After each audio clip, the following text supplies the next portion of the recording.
Hello friends. आज हम बात करेंगे 5 लॉज ऑफ लाइब्रेरी साइंस के बारे में। मैं इस टॉपिक के बारे में ज़्यादा कुछ नहीं बोलूँगा, बस इतना कहूँगा, आपने इस टॉपिक कई वीडियो देखे होंगे, लेकिन एक बार ये वीडियो ज़रूर देखिए, फिर बताइए कैसा लगा। चलिए शुरू करते हैं। क्वेश्चन नंबर फर्स्ट है, स्टार्टिंग में बहुत ईजी से क्वेश्चन है। 5 लॉ लाइब्रेरी साइंस के नियम किसने दिए? इसका सही आंसर है option C, S R. Ranganathan. Next question, question number 2 है, 5 लॉ लाइब्रेरी साइंस के 5 नियम किस वर्ष प्रकाशित हुए? इसका सही आंसर है ऑप्शन बी, 1931 में प्रकाशित हुए। नेक्स्ट क्वेश्चन, क्वेश्चन नंबर 3 है, डॉक्टर रंगनाथन ने किस कॉलेज में काम करते हुए 5 सूत्र लिखे थे? किस कॉलेज में काम करते हुए 5 सूत्र लिखे थे? इसका सही आंसर है option B, Meenakshi college Annamalai. Option B सही आंसर है। नेक्स्ट क्वेश्चन, क्वेश्चन नंबर 4 है, ये 5 नियम और किस नाम से जाना जाते हैं? किस नाम से जाना जाते हैं? तो सही आंसर है option B, fundamental laws. Next question, question number 5 है, 5 laws of library science was published by. यह पुस्तक किस संस्था द्वारा प्रकाशित हुई थी? सही आंसर है ऑप्शन ए, मद्रास लाइब्रेरी एसोसिएशन। दोस्तों, अगर आपको पसंद आ रहा है तो एक लाइक जरूर कर दीजिएगा। अब लॉ ऑफ लाइब्रेरी साइंस और जो 5 नियम है, अब तक तो जो मैंने बताया सिर्फ लाइब्रेरी साइंस की, ये कब हुए, किसने पब्लिश किया और कहाँ से, ये सारे मैं बता। अब लॉज ऑफ 5 लॉ, ये 5 हैं और 5 कौन-कौन हैं? बुक्स आर फॉर यूज़, पुस्तक है उपयोग के लिए। Every reader is her books, every book it's reader, save the time of the reader, library is a growing organism. ये 5 हैं और ये पाँचों का याद भी रखना है कि कौन-कौन सा है। अब क्वेश्चन है, 5 5 लॉज से जो फर्स्ट बुक से है, फर्स्ट लॉज से है, बुक आर फॉर यूज़ से, इससे क्या-क्या क्वेश्चन बन सकते हैं, ये देख लीजिए आप। पहला नियम, बुक आर फॉर यूज़ का अर्थ है, क्या अर्थ है इसका?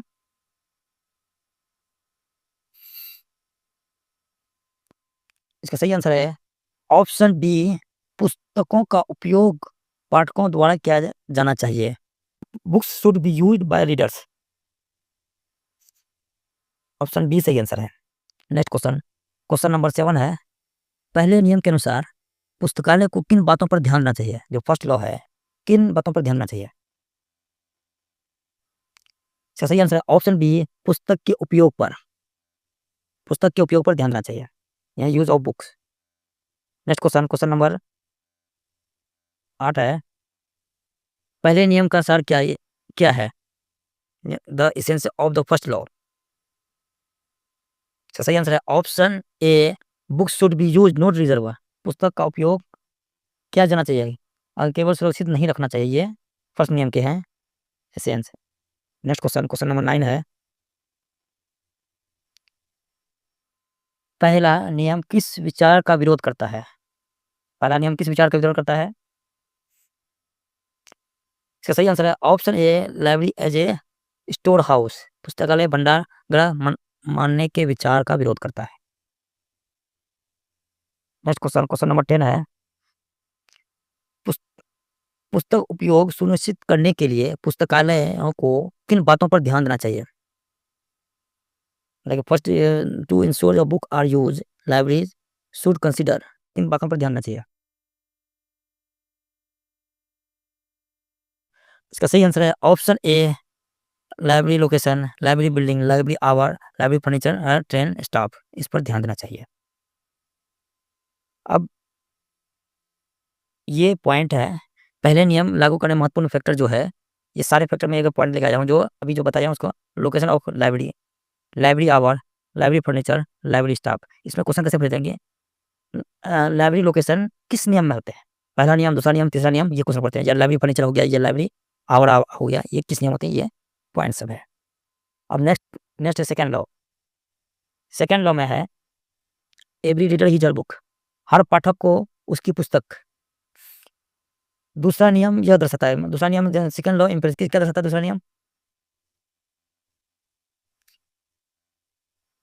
ऑप्शन ए सही है, etch reader must must find a suitable book, प्रत्येक पाठक को उपयुक्त पुस्तक मिलनी चाहिए। दूसरा नियम दर्शाता है। नेक्स्ट क्वेश्चन, दूसरा नियम किस पर जोर देता है? किस पर जोर देता है? इसका सही आंसर है ऑप्शन ए, रीडर पर जोर देता है।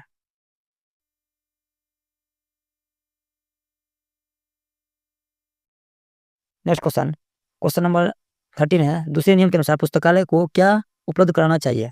क्या उपलब्ध कराना चाहिए? इसका सही आंसर है option A, free library service for all, यानी सभी के लिए निःशुल्क पुस्तकालय सेवा उपलब्ध कराना चाहिए। दूसरे नियम के अनुसार किन किन किन किन को पाठक माना गया? किन किन को पाठक को माना गया? इसका सही आंसर है option B, poor, blind, disable, prisoner, यानी गरीब, नेत्रहीन, विकलांग कैदिया को दूसरे नियम के लिए पाठक माना गया। नेक्स्ट क्वेश्चन, क्वेश्चन नंबर 15 है, दूसरे नियम का मुख्य केंद्र क्या है? या फोकस क्या है? दूसरे नियम का फोकस क्या है? इसका सही आंसर है option B, reader. Next question, question number 16 है, दूसरा नियम यह बताता है कि क्या बताता है? इसका सही आंसर है option B, books are for all बताता है दूसरे नियम। ऑप्शन बी सही आंसर है।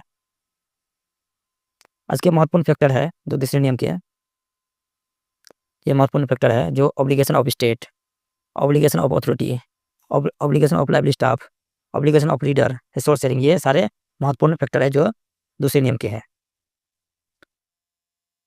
अब थर्ड लॉ है, तीसरे नियम किस पर बल देता है? किस पर बल देता है? थर्ड लॉ जो किस पर बल देता है? इसका सही आंसर है ऑप्शन ए, बुक पर बल देता है।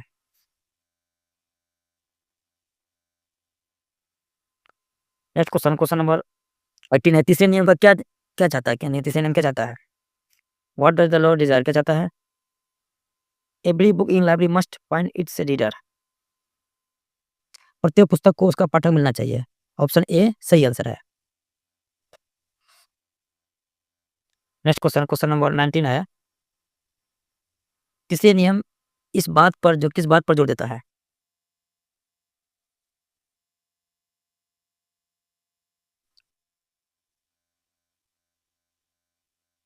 इसका सही आंसर है option A, each book should find reader, प्रत्येक पुस्तक को अपना पाठक मिलना चाहिए। ऑप्शन ए सही आंसर है। ओपन एक्सेस सिस्टम किस में सहायक है? इसका सही आंसर है ऑप्शन ए, पुस्तक और पाठकों की पहचान कराने में। ऑप्शन ए सही आंसर है। नेक्स्ट क्वेश्चन, क्वेश्चन नंबर 21 है, पुस्तकालय सेवा का प्रचार किन माध्यमों से किया जाता है? Publicity, press, radio, exhibition, brochure से क्या? ऑप्शन ए सही आंसर है। नेक्स्ट क्वेश्चन, अब इसके महत्वपूर्ण फैक्टर है, ये फैक्टर क्यों देता हूँ, क्यों इससे पूछते हैं क्वेश्चन। ओपन एक्सेस सिस्टम किस लॉ का है? Self management, cataloguing, new arriving, book selection, reference work service, extension service, publicity. ये इसलिए इसको ये एक्सटेंशन सर्विस किस लॉ के है, पब्लिसिटी किस लॉ के है, और ओपन सिस्टम किस लॉ के है, ये बहुत इंपॉर्टेंट है, इससे क्वेश्चन पूछते हैं किस लॉ के है। अब नेक्स्ट क्वेश्चन है, क्वेश्चन फोर्थ लॉ के है। अब फोर्थ लॉ पे, save the time of the reader, पाठक का समय बचाओ।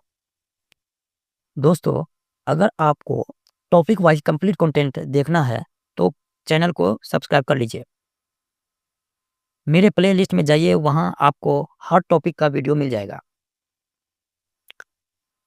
तो क्वेश्चन नंबर 22 है, चौथा नियम किसके समय को बचत की मांग करता है?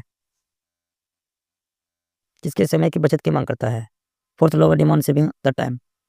तो सही आंसर है option A, reader and staff की बचत को मांग करते हैं। ऑप्शन ए सही आंसर है। नेक्स्ट क्वेश्चन, क्वेश्चन नंबर 23 है, स्टाफ का समय बचाओ किसका उपनियम माना गया है? ये किसके कौन से लॉ है ये? सही आंसर है ऑप्शन ए, फोर्थ लॉ है।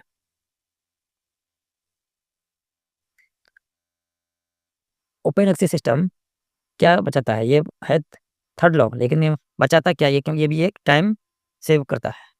इसका सही आंसर है ऑप्शन ए, पाठकों और स्टॉकों में समय बचाता है। नेक्स्ट क्वेश्चन, क्वेश्चन नंबर 25 है, सेल्फ व्यवस्था किस में सहायता करती है? सेल्फ अरेंजमेंट किस में सहायता करती है? इसका सही आंसर है ऑप्शन ए, पुस्तक को ढूंढने में, समय बचाने में सहायता करती है। नेक्स्ट क्वेश्चन, क्वेश्चन नंबर 26 है, स्टेक रूम गाइड का उपयोग किसके लिए किया जाता है?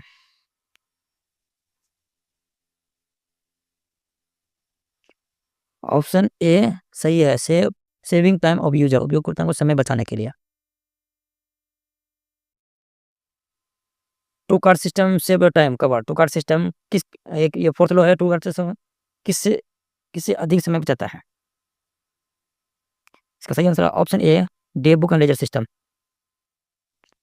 नेक्स्ट क्वेश्चन, अब इसके फैक्टर है, अब इसके महत्वपूर्ण फैक्टर किससे ये, अब ये कैटलॉगिंग, सर्कुलेशन, और ये बहुत इंपॉर्टेंट। अब इसमें सबसे एक इजी वे में आपको दिमाग लगाना है कि किसमें टाइम सेव हो सकता है, वो फोर्थ लॉ है।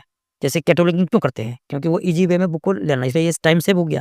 बिब्लियोग्राफी क्यों करते हैं? जो भी आपको ऑप्शन में दिखा कि जो इससे शायद हो सकता है टाइम सेव हो सकता है, तो उसी को आप फोर्थ लॉ में क्योंकि ये थोड़ा सा सेंस लगाने की जरूरत है, क्योंकि आपको ऑप्शन देगा कि आप सही कर सकते हैं। आप circulation section, bibliography, reference, reference, self arrangement भी ये सारे टाइम से सेव है। ये सारे पॉइंट है फोर्थ लॉ। और फिफ्थ लॉ है जो है,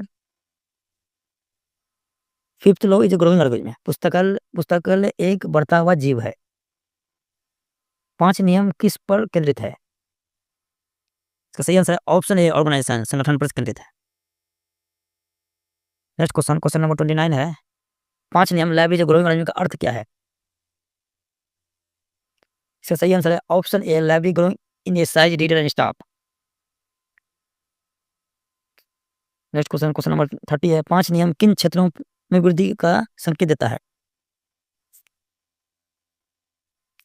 सही आंसर है option A, document, reader and staff पर वृद्धि देता है। नेक्स्ट क्वेश्चन, क्वेश्चन नंबर 31 है, माइक्रो डॉक्यूमेंट और कंप्यूटर रीडेबल डॉक्यूमेंट किस नियम से संबंधित है? सही आंसर है ऑप्शन डी, फिफ्थ लॉ से संबंधित है। नेक्स्ट क्वेश्चन, लाइब्रेरी एक सामाजिक संस्था है, एक विचार किस नियम से जुड़ा है, या विचार किस नियम से जुड़ा है? सही आंसर है ऑप्शन बी, फिफ्थ लॉ से। नेक्स्ट क्वेश्चन, क्वेश्चन नंबर 33 है, तो डायनामिक ऑर्गेनाइजेशन की बात कौन सा नियम करता है? डायनामिक ऑर्गेनाइजेशन कौन सा नियम बात, कौन सा नियम है? ऑप्शन बी, फिफ्थ लॉ है। अब इसके महत्वपूर्ण फैक्टर है, जो ये फैक्टर है ये भी आपको सेंस लगाना है। इसमें भी आप कभी 5 नियम और फोर्थ नियम, किसी नियम में आप गलत नहीं कर सकते। और जब भी उसके, क्योंकि देखिए लाइब्रेरी ऑटोमेशन, अब ऑटोमेशन से आप थोड़ा दिमाग लगा, ऑटोमेशन में क्या कैसा हो सकता है, ये किस में आ जाएगा? फिफ्थ लॉ में। डिजिटाइजेशन, डिजिटल में क्या क्या हो सकता है उसके ऑप्शन, ये यूज ऑफ इन्फॉर्मेशन टेक्नोलॉजी, यानी कि इन्फॉर्मेशन टेक्नोलॉजी का कोई भी पार्ट हो, कंप्यूटर का पार्ट हो, कोई भी पार्ट हो, आपको जब भी दिखेगा कि कंप्यूटर का कोई भी पार्ट लिखा रहेगा कि किस नियम का है, ये फिफ्थ लॉ का है। चाइल्ड टू एडल्ट ग्रोथ, ये तो आप सिर्फ ग्रोथ समझ जाइए कि ग्रोथ हो रहा है, इसको आपको बिल्कुल समझ में आएगी, ये फिफ्थ लॉ का है। और जहाँ टाइम का सेविंग, जो चीज़ ऑप्शन दिखेगी टाइम सेविंग हो सकता है, ये फोर्थ लॉ है। और उसके और वो लोकेशन का दिखा हुआ है कि कहाँ से लाइनिंग कैसे बनना चाहिए। पांचों नियम से इस तरह के क्वेश्चन पूछते हैं, बस आपका सेंस यूज होना चाहिए।